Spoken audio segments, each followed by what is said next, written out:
औज़ुबिल्लाहि मिनश्शैतानिर्रजीम बिस्मिल्लाहिर्रहमानिर्रहीम। शुरू करती हूँ अल्लाह तबारक ताला के पाक नाम से जो बड़ा मेहरबान निहायत रहम करने वाला है। इस वीडियो में आपको बताऊँगी कि मोर को जन्नत से क्यों निकाला गया, आखिर इसको किस गुनाह की सज़ा मिली।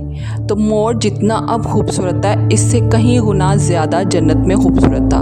मोर की खूबसूरती पर सभी परिंदे फिदा थे, लेकिन इन सब खूबियों के बावजूद मोर से ऐसी कौन सी खता हो गई थी जिससे अल्लाह तबारक ताला ने मोर को जन्नत से निकाल दिया था। जैसा कि आप सब जानते हैं, अल्लाह तबारक ताला ने हज़रत आदम अलैहिस्सलाम और अम्मा हवा को पैदा फरमाया। इसके बाद इनको जन्नत में भेज दिया। वो दोनों जन्नत में बहुत ही पुरसुकून रहते थे, बहुत ही लजीजा मेवे फल खाया करते थे। लेकिन एक अनाज जिसको खाने से अल्लाह तबारक ताला ने मना फरमाया था वो है गंदम। चुनाचा शैतान हज़रत आदम अलैहिस्सलाम की वजह से ही जन्नत से निकाला जा चुका था। इसी वजह से शैतान की हज़रत आदम अलैहिस्सलाम से दुश्मनी हो गई थी। शैतान ये चाहता था कि वो किसी भी तरह हज़रत आदम अलैहिस्सलाम को जन्नत से निकाल दे और साथ में अम्मा हवा को भी जन्नत से निकाल दे। जब शैतान को ये खबर हुई कि हज़रत आदम अलैहिस्सलाम को तमाम मेवे खाने की इजाज़त है लेकिन गंदम खाने की इजाज़त नहीं है, तो शैतान इंतकाम की आग दिल में लिए जन्नत के दरवाज़े के पास बैठ गया और 300 साल तक वहाँ पर बैठा रहा कि कोई जन्नत के दरवाजे से बाहर आए और शैतान इससे बात कर सके। एक दिन अचानक मोर जन्नत से बाहर आ गया। शैतान इसको देखते ही बहुत खुश हो गया। शैतान ने पूछा, ए खूबसूरत परिंदे, तुम कौन हो?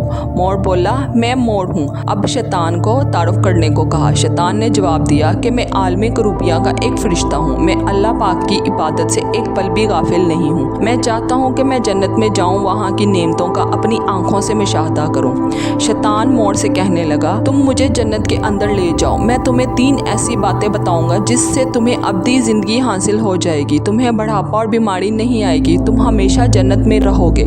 शैतान की ये बात सुनकर मोर लालच में आ गया। लालच में आकर मोर ने कहा, मुझ में तो इतनी ताकत नहीं है कि मैं तुम्हें जन्नत के अंदर ले जाऊं, लेकिन एक सांप मेरा दोस्त है, वो शायद तुम्हारी मदद कर सके। ये कहकर मोर सांप के पास आया, इसको सारी बात बताई। सांप भी शैतान की बातों में आ गया और वो बहुत खुश हो गया। फिर शैतान को अपने मुंह में छिपाकर जन्नत में दाखिल हो गया और यूं शैतान अपनी चाल में कामयाब हो गया। जन्नत के तमाम नेहकबानों को ये मालूम हो गया था कि शैतान ये चाल चल रहा है और जन्नत में दाखिल हो चुका है। फरिश्ते शैतान को जन्नत से निकालने लगे। तभी अल्लाह पाक का हुक्म हुआ कि इसको अभी तक जन्नत में ही रहने दिया जाए। वो फरिश्ते अल्लाह तबारक ताला के हुक्म से रुक गए। शायद ये हज़रत आदम अलैहिस्सलाम का इम्तिहान था।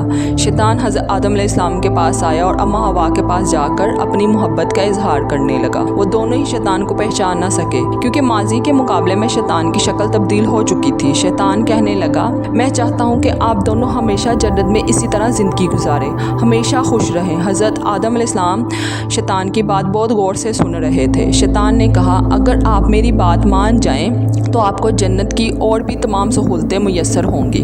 हज़रत आदम अलैहिस्सलाम शैतान के बहकावे में आकर कहने लगे, ये किस तरह मुमकिन है? शैतान कहने लगा, एक गंदम का दाना अगर आप दोनों चख लें तो आपको अब्दी हया हासिल हो जाएगी और आप जन्नत में ही रहेंगे। ये बात सुनकर हज़रत आदम अलैहिस्सलाम के दिल में रुझान पैदा हुआ, लेकिन इनके दिल में अल्लाह की नाफरमानी का खौफ गालिब आ गया। जबकि अम्मा हवा शैतान की बातों में आ गई, जिस पर अम्मा हवा ने हज़रत आदम अलैहिस्सलाम को राज़ी कर लिया। दोनों ने इन गंदम के दाने को चख लिया। जैसे ही गंदम का दाना इनके अंदर गया तो इन दोनों के सतर वाज़िया हो गए। वो एक दूसरे से अपने सतर छुपाने लगे और खौफे खुदा से कांपने लगे। इसी दौरान अल्लाह तबारक ताला ने फरिश्तों को यह हुक्म दिया कि हज़रत आदम अलैहिस्सलाम और अम्मा हवा दोनों को ज़मीन पे उतार दो। हज़रत आदम अलैहिस्सलाम को श्रीलंका के करीब नीचे ज़मीन पर भेज दिया, जबकि अम्मा हवा को जद्दा की सरजमीन पर उतारा गया। जिन खूबसूरत पैरों से चलकर मोर शैतान को जन्नत के अंदर लेकर आया था, वही खूबसूरत पाँव अल्लाह पाक ने मोर से ले लिए। सांप जो अपने मुंह में शैतान को छुपा कर लाया था, इसके मुंह की खूबसूरत खुशबू को छीनकर इसमें जहर डाल दिया गया। फिर मोर के साथ साथ सांप को भी जन्नत से बाहर निकाल दिया गया। उम्मीद करती हूँ कि आपको ये स्टोरी बहुत पसंद आई होगी। प्लीज़ कमेंट्स करिएगा, मेरे चैनल को सब्सक्राइब कर लें। शुक्रिया।